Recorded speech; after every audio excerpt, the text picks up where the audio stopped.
wad salaamantiin asxaabta ku soo dhawaada barnaamijkeena on target oo aynu ku falanqeyno kulamada ugu waaweyn ee la ciyaaray toddobaadka waxaan muuqaalkan ku wada eegi doonaa kulamadii la ciyaaray caawa sida kulankii kooxda Atletico Madrid, Juventus iyo kooxda Liverpool. haddii aynu ku horeyno kulankii kooxda Atletico Madrid ee ay ku furtay horyaalka La Liga, kooxda Atletico Madrid oo maanta ciyaartay kulankeeda ugu horeeyay horyaalka La Liga xilli ciyaareedka cusub ayaa kaga badisay kooxda Getafe ama Getafe 3-0. kooxda Atletico Madrid ayaa horyaalka ku bilowday awood maadaama ay kooxda Atletico Madrid tahay ama kamid tahay kooxaha u tartamaya ama kooxaha ugu cadcad ee ku guuleysan kara marka laga yimaado kooxaha Real Madrid iyo Barcelona. haddaba kooxda Atletico Madrid ayaa 3 dhibcood ee ugu horeeyay qaadatay kadib markay ku badisay 3-0 maadaama ay kooxdu tahay koox u tartamaysa waxaa looga baahan yahay inay kulamada ugu horeeya badiyaan oo kooxdu marka ay kulamada ugu horeeya badiso waxay qaadanayaan kalsooni ciyaartoydu. haddaba kulanka waxyaabay ugu muhiimsanaa haddii aynu eegno sida ciyaartoyga Axel Witsel oo dhawaan ku soo biiray kooxda Atletico Madrid oo ciyaartoygan markaynu ognahay ama sidiisa caadiga waxa uu ka ciyaari jiray lambar 6 ama kubad burburiye. haddaba ciyaartoygan kadib markuu ku soo biiray kooxda Atletico Madrid tababare Simeone ayaa sheegay inuu ka ciyaari doono daafaca dhexe. ciyaartoygan Axel Witsel waxa uu ka ciyaaray kulankii caawa daafaca dhexe halka ciyaartoyga Saul oo isaguna markiisa caadiga ka ciyaara khadka dhexe uu ka ciyaarayay left back ama daafac bidix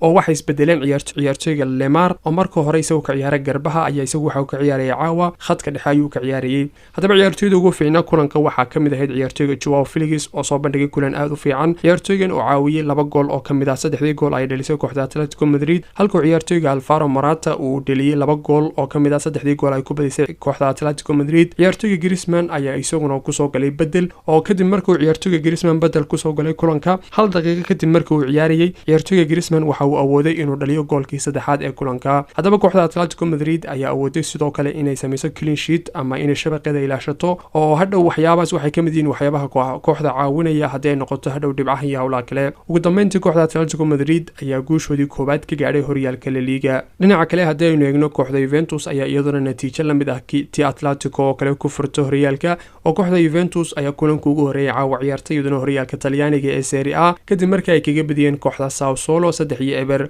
kooxda Juventus ayaa iyaduna kulan aad u fiican ciyaaraysay oo kulanka inta badan kooxda Juventus ayaa maamuleysay marka laga reebo daqiiqadaha qaar oo ay falcelin sameeyeen kooxda Sassuolo kadib markii laga dhaliyo goolka oo kale oo xataa daqiiqada ugu dambeeyay kooxda Sassuolo ayaa kubadda aad u haysatay oo weerartamaysay balse way awoodi waayeen inay wax gool ah dhaliyeen halka ay kooxda Juventus awooday inay 3 gool dhaliyaan oo ciyaartoyda cusba ee ay kooxdu soo iibsatay qaar kamid ah ayaa ciyaarayay sida Di Maria iyo Bremer halka uu Pogba uu ka maqnaa isaguna dhaawac kulanka ku seegay. haddaba ciyaartoyga Vlahovic ee weerarka uga ciyaara kooxda Juventus ayaa awooday inuu 2 gool u dhaliyo kooxda halka ciyaartoyga cusub ee Di Maria oo kulankiisa ugu horeeyay rasmiga ah u ciyaaray kooxda Juventus uu awooday inuu dhaliyo kooxda Juventus goolna caawiyo oo Di Maria ayaa dhaliyay goolkii koobaad ee kooxda Juventus ee caawa halka uu caawiyo gool kalena. ciyaartoyga Di Maria ayaa kamid ah ciyaartoyda ugu fiicnaa kulanka kooxda Juventus ayaa haddaba rabtay inay soo ceshato horyaalka kadib markii ay labadii xilli ciyaareed ee ugu dambeeyay qaadeen kooxaha Inter Milan oo san xilli ciyaareedkii hore ku guuleysatay halka xilli ciyaareedkii hore ku guuleysatay kooxda AC Milan. haddaba kooxdan ayaa bilowday ama kooxda Juventus ayaa bilowday tartanka ugu dambeyntii kooxda Juventus ayaa hadda sii bilowday inay horyaalka ku guuleysato maadaama ay kooxdu rabtay in horyaalka ku guuleysato kooxdu waxay hadda sii bilowday inay dhibcaha urursato oo aanay wax dhibcaha khasaarin.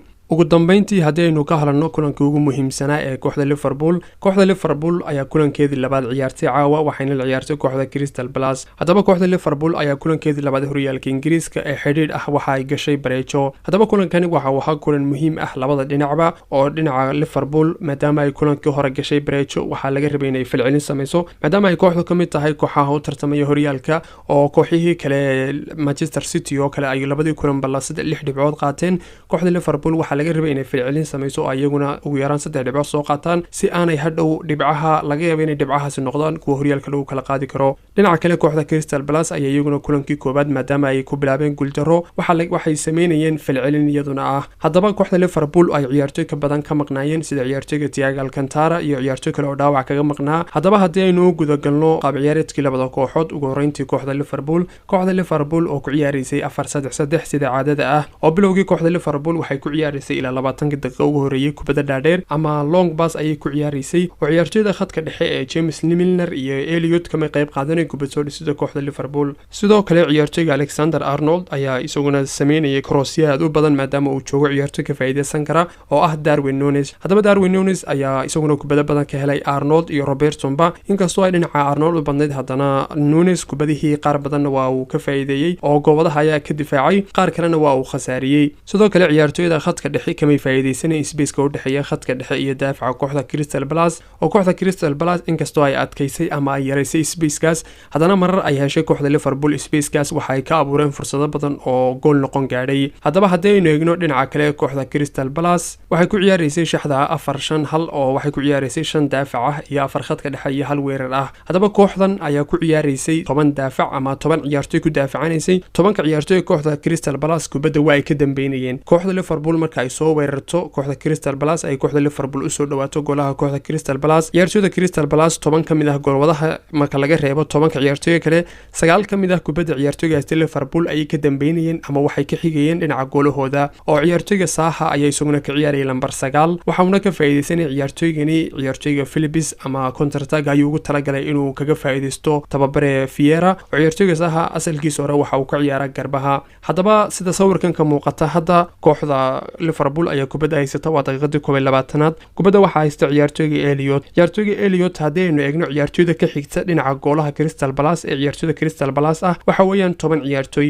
ciyaartoy ayaa ka xiga dhinaca halka kooxda Liverpool ugu jiraan ilaa 6 ciyaartoy hadaba ciyaartoygan Elliot artaagan ama ciyaartoyga ka hooseeya Elliot ayaa ah Saha kaas oo ah ciyaartoyga kaliya ee aan kubadda ka dambeynin waxaana ciyaartoyga Saha mar walba kubadda ku sugaya khadka dhexe isagoo ka faa'iideysanay ciyaartoyga Philips iyo ciyaartoyga Van Dijk u dhaxeeyay badankana waxa uu ka faa'iideysanay ciyaartoyga Philips oo khibradiisu yar tahay oo aanay sidoo kale mar walba iska garab ciyaarin ciyaartoyga Van Dijk hadaba haddaynu eegno goolkii koobaad sida uu ku yimi kooxda Crystal Palace sida sawirkan ka muuqata daqiiqadu waa 31 waa kubadii goolka ka horeysay oo kubadda waxa haysta ciyaartoyga goobada jaalada ku jirto ee Eze waxaana ciyaartoygani oo ahaa ciyaartoyga ka ciyaartay khadka dhexe hadaba kooxda Liverpool waxa jira laba ciyaartoy oo ay ku jiraan goobo guduuda ama casaan ah labada ciyaartoy ayaa kala ah labadii ciyaartoy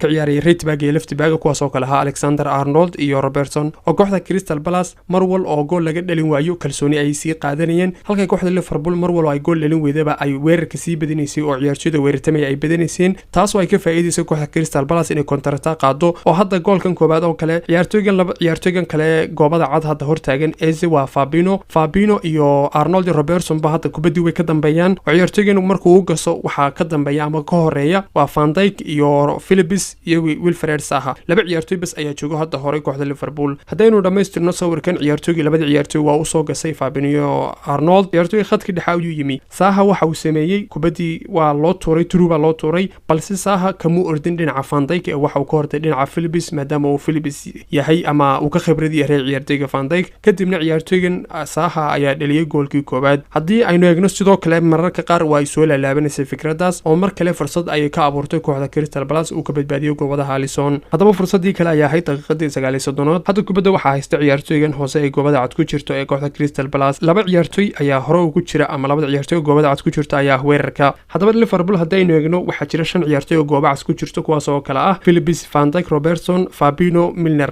hadaba ciyaartoygan hoose ee kubadda ku ordaya waa ciyaartoygan hoose ee kubadda haysta labada ciyaartoy hareeraha ka xiga ee kala ah Robertson iyo Milner ciyaartoygan may ku soo ordin ama barashan may saarin halka ciyaartoyga dhexe uu haystay Fabinho hadaynu dhameystirno sawirkan ciyaartoygii kubadii ma ay labada ciyaartoy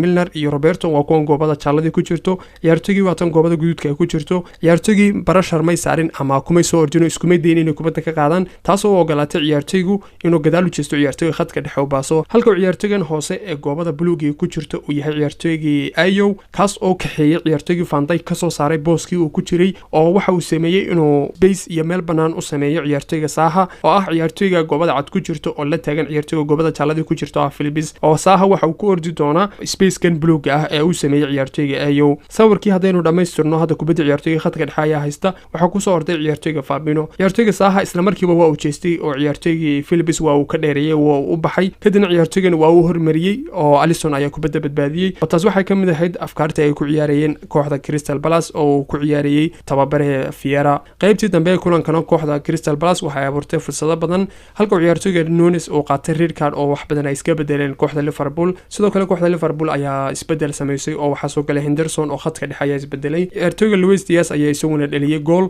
uu ka keenay xirfad gaar ah oo uu dhowr ciyaartoy kadib markii uu soo gasay uu banaanka ka dhaliyay hadaba ciyaartooyga Luis Diaz ayaa qaybta hore kulanka saas u dhaqdhaqaaqin oo markii uu dhaqaaqay waa ka gool ka dhaliyay kadib xataa marar kale oo dhaqaaqayna kooxda weerar badan ayay sameysay hadaba kooxda Crystal Palace ayaa awooday inay bareejo la gasho kooxda Liverpool kadib markii ay 10 kulan oo isku xigta kooxda Liverpool ka badisay haddii aad ka heshay muuqaalka fadlan like saar subscribe na dheh channelka si aad ula socotid